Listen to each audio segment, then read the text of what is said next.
Imagine spending $300,000 on a rental property, only to discover 6 months later that the numbers never actually worked, not even close.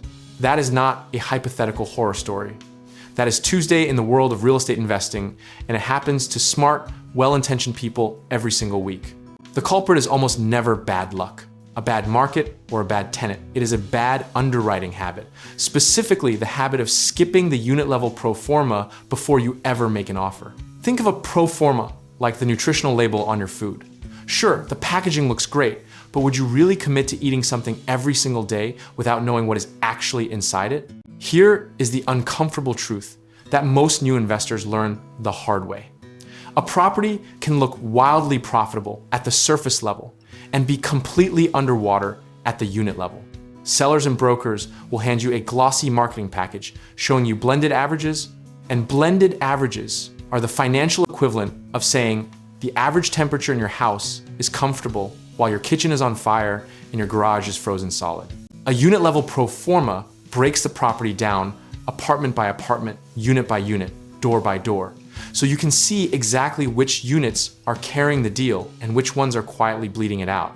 That one below market unit on a long-term lease that the seller conveniently buried on page 12 of the rent roll, a unit level pro forma surfaces it immediately and forces you to price that risk honestly. There was a period, roughly between 2018 and 2021, when cheap debt and compressed cap rates made almost every deal look like a genius move in hindsight.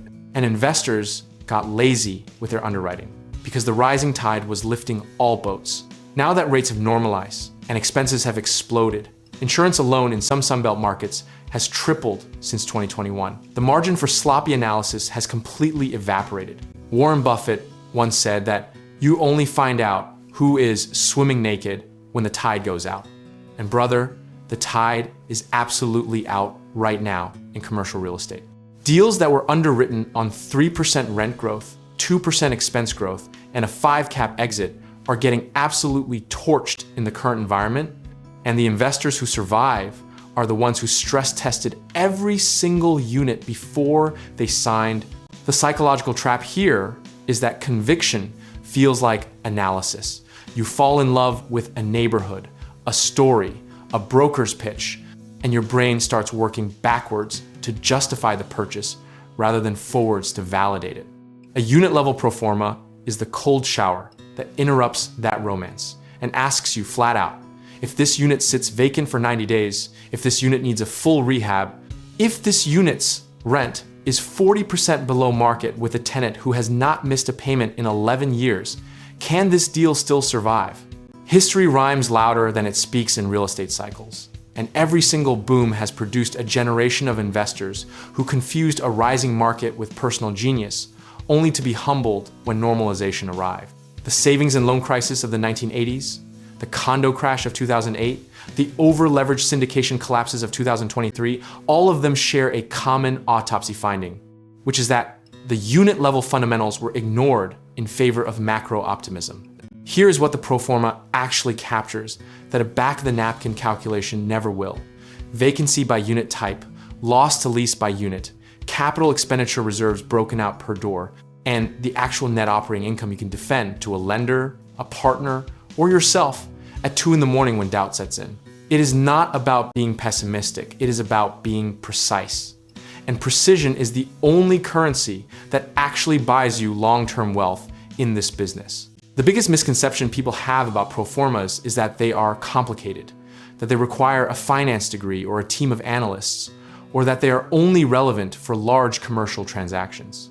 A unit-level pro forma for a fourplex can be built in a spreadsheet in under an hour, and that 1 hour of work is the single highest return activity you will perform in the entire acquisition process.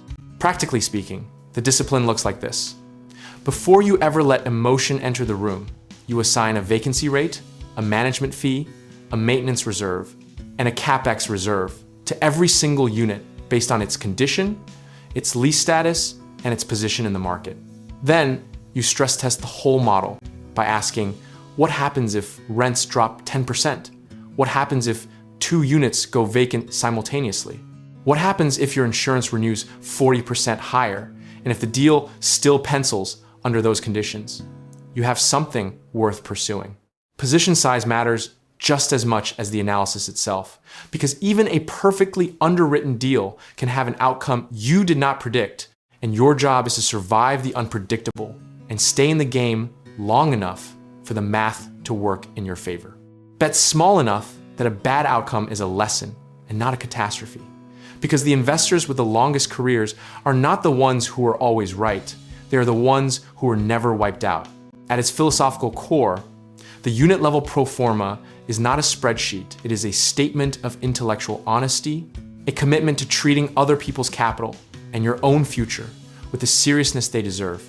Discipline, sizing, and consistency will always outperform conviction, timing, and bravado in the long run. And the pro forma is simply the tool that keeps you anchored to that truth when the market is screaming at you to act fast.